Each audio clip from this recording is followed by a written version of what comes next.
Hi everyone, I'm Laura and welcome to Living on Cruise Control, where I recently left the corporate grind to pursue my dream of living full-time on cruise ships.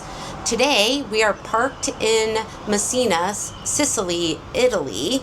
It's actually a Sunday and a lot of things are closed today because this country is heavy Catholic population, and a lot of the stores and businesses are actually closed on Sundays. So a quick tip is to check the day of the week of the ports and countries that you're visiting to just confirm if things are open, if it's a local public or religious holiday could impact your plans, and you want to make sure that you're scheduling your time in the ports accordingly so that you can ensure that things are open that you definitely want to visit. So I thought today would be a great opportunity to share with you my first impressions of the Sun Princess. I've been on this boat now for the last 13 days of an 87-day back-to-back sailing around the Mediterranean. Up until now, I've only sailed on two Holland America boats, the Rotterdam and the Westerdam, as well as the Princess, the Discovery ship, the Regal, as well as Enchanted. So this is my fourth Princess cruise ship, and I just have to say, from a first impression perspective, the ship is absolutely stunning. It is beautiful. Things are bright. The color scheme is like gray and silver and blues, whites and creams. It's so light. It's absolutely beautiful. Super modern. The Sun Princess is a Sphere class ship, and it was launched in February of 2024. So it is just about close to a year and a half old, and it still feels extremely new. There are 21 decks with 2,162 rooms. The ship can accommodate up to 4,300 passengers at full occupancy and 1,600 crew members, which brings the max capacity to 5,900 people, close to 6,000.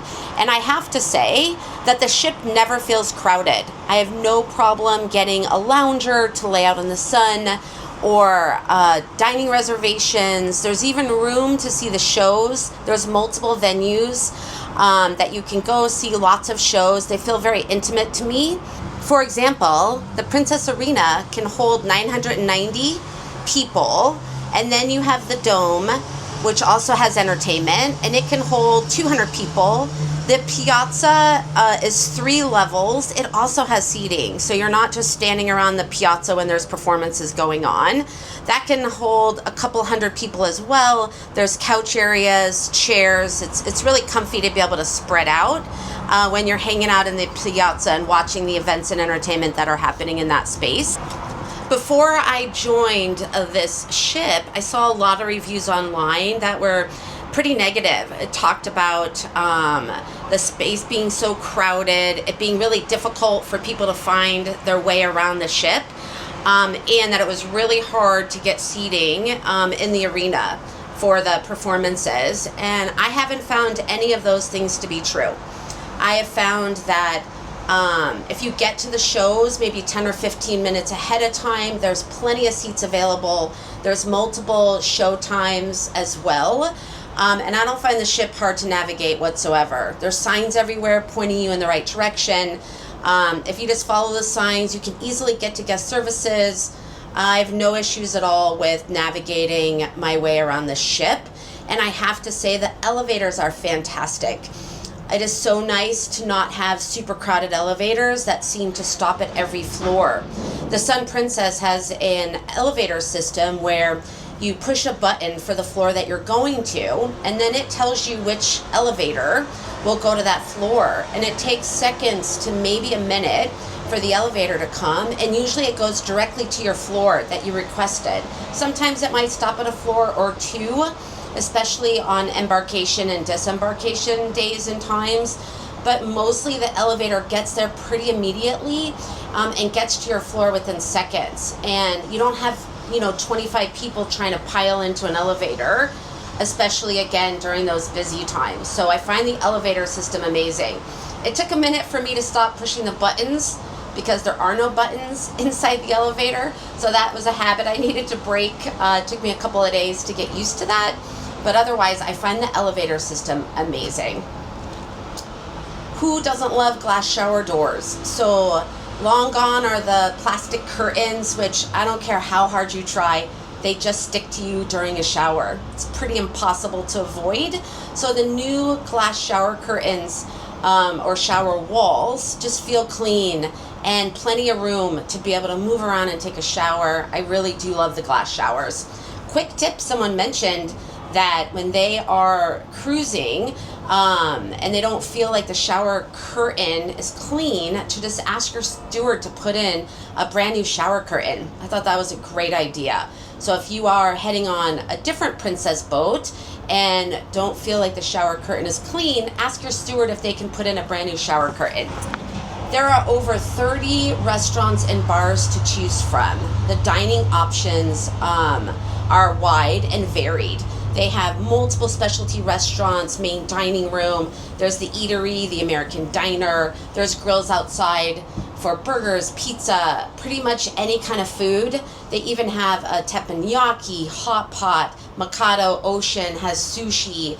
There's just every kind of food you could possibly imagine. Lots of options, and the dining areas never feel crowded either. The boat is absolutely stunning. It's beautiful, it's huge.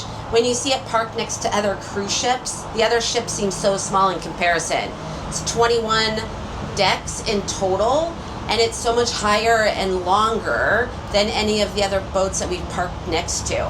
The spa actually has 2 separate floors. The upper deck is actually the salon, and in the salon they have a men's barbershop area. You can get your hair done. I actually got my hair done by Nonse from Zimbabwe. She's amazing. She did my hair, color and cut. Also got my nails done. So you can do manicures, pedicures. They even have acrylic nails and fills that they can provide. And so the top area is a salon. And then down on deck 6 is the spa area. It has the enclave if you're interested in that facility.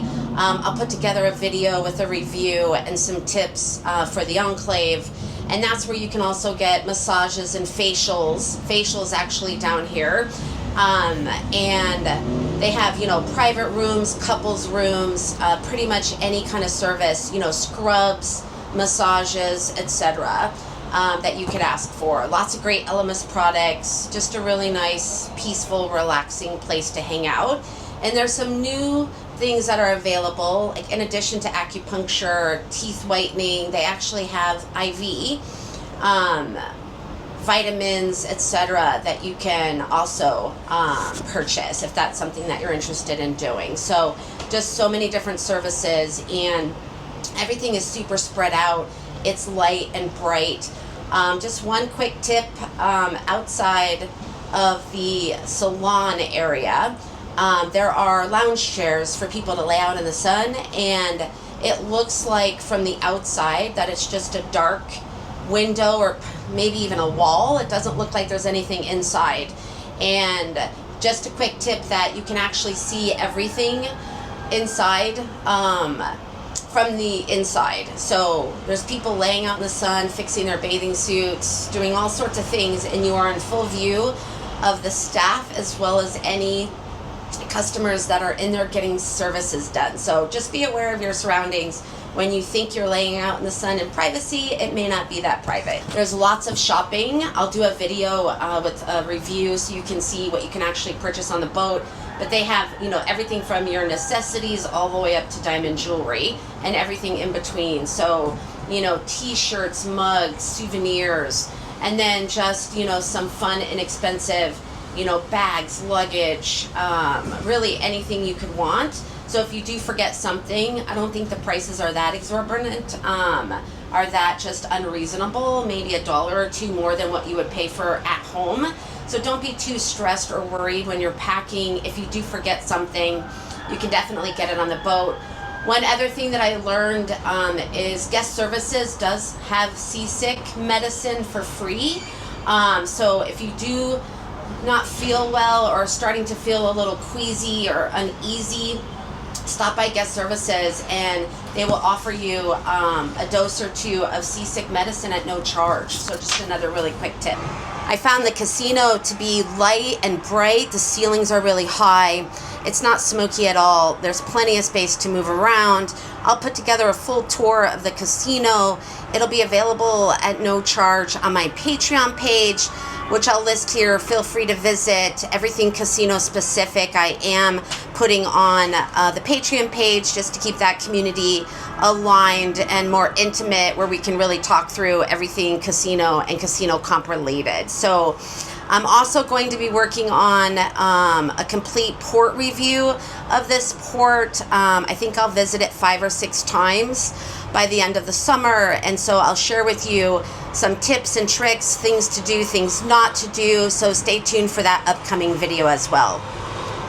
Thank you so much for watching this video. Please like and subscribe to my channel. I really appreciate you guys so much. It's unbelievable to me that we are at over 22,000 subscribers. I just started this channel over a month ago, and I truly appreciate all your support. I hope you have a wonderful day and hope to see you on a cruise one day. Thanks.